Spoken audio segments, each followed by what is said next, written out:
Hello, my gorgeous ones. Welcome to Alicia Budget Beauty. My name is Alicia. Here on my channel, I love all things affordable fashion and beauty. I do hauls, tutorials, reviews, rankings, all sorts of fun stuff. So if that sounds good to you, please subscribe, stick around, be a friend. All right, you guys, it is time for my December palettes ranking. And funny enough, every other month I always have 17 or 18, and this month I only have 13. I think the reason for that is I got some of these in PR. I like to do multiple looks and really test them out whenever I get PR palettes so I can give you honest, thorough reviews. So several of these I used over a course of several days, so I only used 13 palettes this month. But one of them is saying goodbye, or I'm saying goodbye to it. It's being decluttered. And the other 12 are really, really good. So if you want to see my ranking of the 13 palettes I used in the month of December, keep on watching.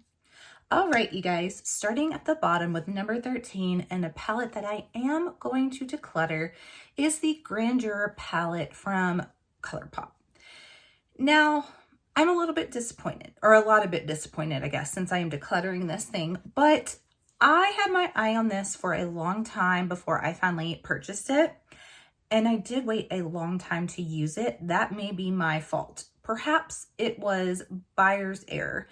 But I had this for close to 2 years and I realized that's ridiculous. I need to use this thing. And this is also kind of one of the reasons why I become more picky about what I bring in is you should never have a palette in your collection for 2 years that you haven't used yet because you have so many palettes. Anyway, I digress. I decided to go ahead and use it. And I don't know if it was just got old or if I got a dud or if this palette is really not that good. Or the other thing that goes through my mind is ColourPop not as good as like we once thought that it was?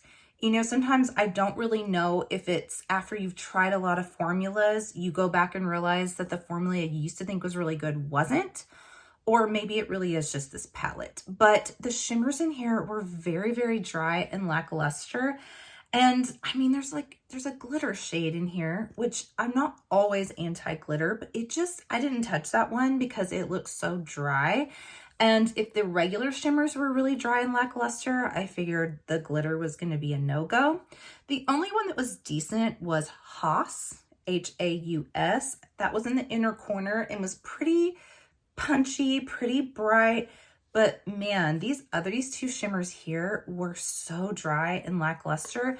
The mattes were okay. The mattes did blend fairly nicely. I do like this color story, but there's no reason for me to keep a palette that just the shimmers were that meh. So that is number 13, and that is the one that I will be decluttering. All right, number 12 is the Signature Palette Luxe from Ofra. Now, if you recently saw my Ipsy video, this is what came in the BoxyCharm by Ipsy. And honestly, this palette is not bad. It did not perform terribly. I was surprised about that. In the video, I had mentioned that I didn't know if this formula was a little bit better in this palette as opposed to, say, the Symphony one. That one is more berry tones. I did not enjoy that palette at all from them, so I expected this one to be equally as bad, but honestly, it performed pretty well. And I did use it was like a shimmery liquid eyeshadow that also came in the Ipsy Glam Bag. I used that as a primer, and I didn't know if that helped this to perform better or if this is just overall better than their typical formula. I'm not positive about that, but it's decent, and it does have the Rodeo Drive highlighter in it, which is a beautiful highlighter. So I think I will be keeping this surprisingly. I thought I would declutter it when I first saw that we were getting an Ofra palette in Ipsy because I just don't really enjoy the formula, but that is not bad. All right, you guys, I also have to call out, I don't know what's going on. Like, I'm using the same lighting that I use in here, and it is really bright. I have nothing different. I don't know what's going on, but I'm a little overexposed here. Just calling it out like it is. All right, next up at number 11, we have the Raspberry Kiss palette by Sydney Grace. Now, I love this palette. Don't think because it's number 11 out of 13 that anything is wrong with this palette. Absolutely not. But This is just one of those really solid, good Sydney Grace formulas that just performs beautifully and blends beautifully, but there's not like you're never gonna, I don't think, have this color story and have like the pretty just shimmer formula that's not shifty and just be like, wow. But like if you want a beautiful berry color story on the eyes and you have this palette, it's excellent. Or if you're looking for one, it's excellent. I don't really need any other palettes with this color story because they're probably not going to be too much better than this one, you know, unless they're bringing in duo and multi-chrome. So it's a really solid palette. It's just not like a wow palette. All right, at number 10, we have the Wilderness palette by Beauty Bay. Now, I really loved my look that I did with this month. And I mean, you guys are seeing them all over here already, but the greens in here, oh, they are so good. I love this eucalyptus and also this leaf. Oh, they're like that yummy kind of grungy green tones that I love so much. And then this moss shimmer is beautiful. And lime, that's my favorite shimmer in here, definitely. Honestly, I have not dipped in to the other shades in here, so I could not rank this any higher. This is another palette that I've had in my collection for a long time that I finally was like, girl, use what you have. And you guys, this is a side note, I'm really struggling right now with the beauty space and like where I want to go within it, because part of me wants to concentrate on what I have like this and show palettes love. And I know that there is an audience out there that gets really sick of people showing all the new. But at the same time, I don't grow if I don't show new palettes and new brands. So it's a tricky balance. But it is hard whenever I've got these beautiful palettes that I'm like, why do I need a new one? Like I haven't even touched this one. So if you can relate, comment. But this is a really solid, good palette. It's not available anymore, but Beauty Bay has a beautiful formula and is very affordable. That is number 10. All right, at number 9 is the Tropicolor palette by Sydney Grace. You guys, this is such a fun palette, and I think it's so much more versatile than people first thought. The fact that it is called Tropicolor and it is based on Jamaica, that Fancy Face is a collab with her. And so it's Jamaica themed, it is tropical, but you guys, this is very versatile as far as seasons. I use this actually for my Christmas Eve look. I do see lots of winter in here with the blues. I see falls, I see spring. So honestly, this is a year-round palette for me. So I think that the name kind of, you know, pigeonholes it and people forget you can use this year-round, but you can, you guys. And you can get neutral looks, colorful looks. I really do enjoy this one. All right, coming in at number 8 is what is on my eyes today, actually. And it is the Xenon palette from Natasha Denona. Now, 8 and up here, I mean, these are all amazing palettes. I truly have a hard time ranking.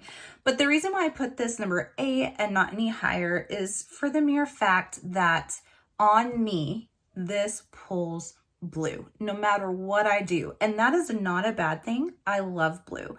But I just wish that I could get both true smoky gray, silver, and blue tones out of this, but I can only get blue leaning. So I actually did this look for a TikTok. This is my New Year's Eve look.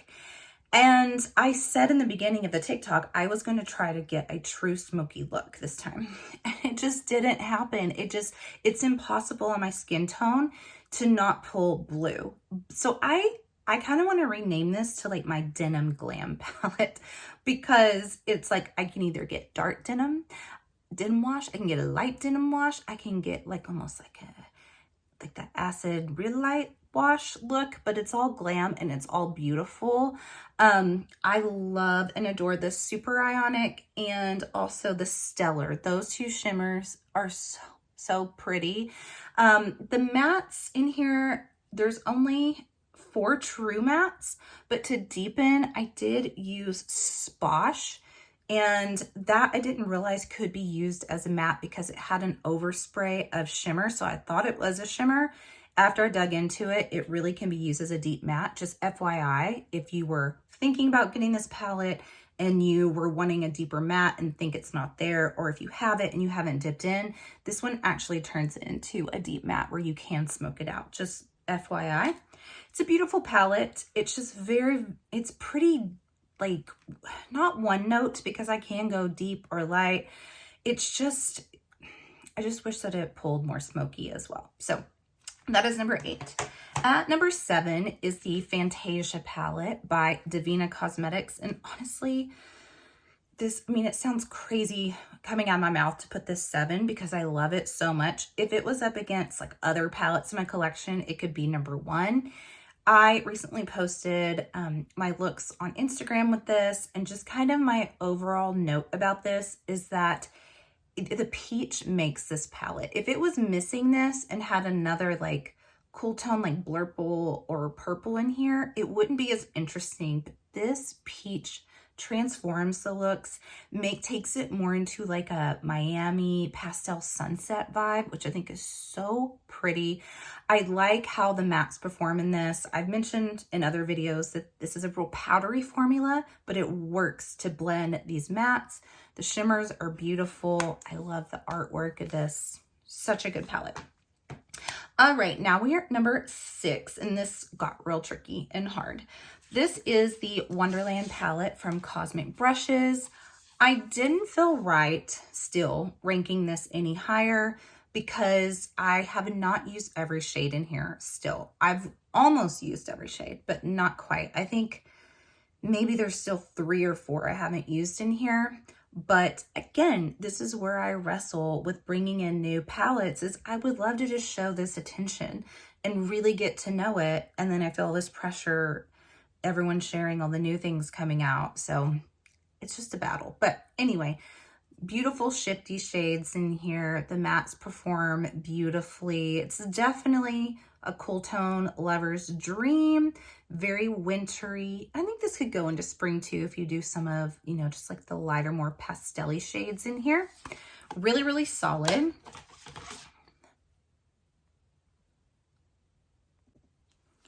At number 5, we have the Afro-Galactic palette from Juvia's Place. I've talked about this palette a ton. I have a dedicated video on it if you guys want to check it out.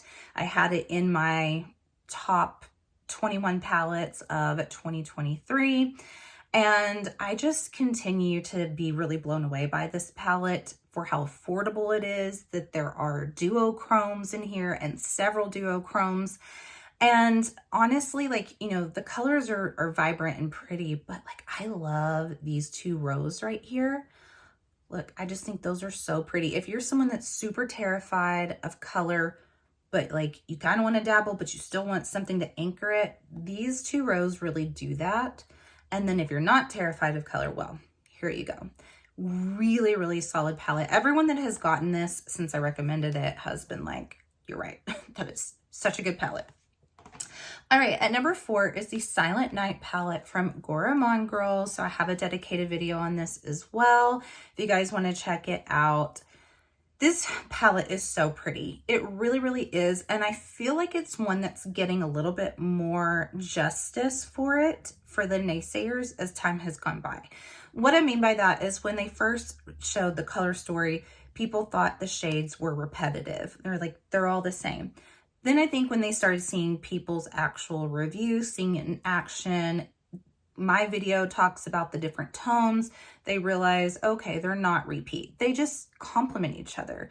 I mean, sometimes I kind of wonder what people want, you know? So like, do you want 2 browns that really complement and blend well together, that kind of look similar, but they perform slightly different on the eyes, but blend well? Or do you want like a brown and then I wanted a purple? Well, then you would be like, there's no cohesion. So I feel like people have kind of reassessed their first opinions on this, and some people changed their mind and purchased it and really enjoyed it. The duochromes in here are beautiful. I love that there is a matte black and a matte white. Solid, solid palette. All right, at number 3 is the Wicked Widow Beauty Edward Scissorhands 2 palette. If you saw my rankings for top 21, I had this in number 5. And this was the very first palette I ever tried by Wicked Widow Beauty. Then I immediately fell in love. I love the greens in here and the blues. Like every time I use this palette, it's so impactful and I get lots of compliments. This is definitely a compliment getter palette for me. You gotta love blues and greens. I mean, there are a couple purples in here and a couple more neutrally, but it's loaded up with blues and greens, but I think that they are done so well. I just love and adore this brand. And at number 2, probably not surprising to a lot of people, Into the Night by Glaminatrix Cosmetics. I've had this in so many rankings. I don't want to talk about it too long. I adore it. I adore the packaging. I love the color story. I think it's really versatile. Quality is there. I've talked about this palette so much, so I'm just going to leave it there. And at number 1 for the month of December is the Aura Lights palette by Simply Posh Cosmetics. This palette, you guys, this palette stole my heart. I did my video on it. I did 3 looks, but I continue to dip into this palette. And that's definitely how I know that I really love a palette, with everything that I have coming in, with my big collection. Especially if it's a PR palette, if I do my duty and I get my looks done, but then off camera, I still keep going back to it, then I know I truly, truly love it. This is her best palette by far. Everyone that's been getting it has been loving it. I know that for a while, Simply Posh's formula was a little hit or miss for people. The people who have gone ahead and given it a second chance are like, wow, okay, we get it. Such a good palette. It's just phenomenal quality, beautiful looks. Love it. All right, you guys, that is my December palettes ranking. Thank you so much for being here, being in the new year with me. I'm not exactly sure where all my channel is going to go. I've been really thinking about that and thinking about different videos that I might be doing in the future that are very honest and raw with you guys. Just some frustrations all around, just in beauty and everything. You guys let me know if you want to hear more of that, or if you're like, no girl, we just want to keep it simple, light, airy. Let me know in the comments. And as always, have fun shopping, budget shopping. Bye.